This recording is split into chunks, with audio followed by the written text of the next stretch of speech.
নসিপুর আখড়া। নসিপুর রাজবাড়ির দক্ষিণ পশ্চিম দিকে 40 থেকে 50 মিটার গেলে নসিপুর বড় আখড়া পাওয়া যাবে। এখানে রামানুজ সম্প্রদায়ভুক্ত সাধু সন্তগণ অবস্থান করেন।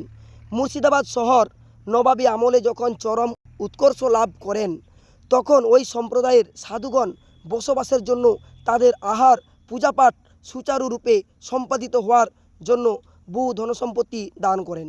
ওই সমস্ত জমি জায়গার খাজনা উৎপাদিত ফসল হতে সাধু সন্তদের সেবা পূজা আহার ও দান দেন নির্বাহ হয়। এই আখড়ার নিয়ম, যিনি চিরকুমার থেকে উক্ত আখড়ার সেবা পূজা সুষ্ঠুভাবে পরিচালনা করবেন, তাকেই সেবায়িত বা মহান্ত রূপে নির্বাচিত করা হবে। এখানে দেব বিগ্রহগণের নিত্য সেবা পূজা ও শ্রীকৃষ্ণের ঝুলন যাত্রা উপলক্ষে বিরাট মেলা হয় ও উহা 5 দিন ধরে চলে। বহু দূর দূরান্ত হতে আসা প্রচুর যাত্রী সমাবেশ হয়। তীর্থকালে অনেক সাধুগণ এখানে আশ্রয় লাভ করেন, ভজন দান পেয়ে থাকেন। ভিডিও পর্যন্ত, ততক্ষণ টাটা।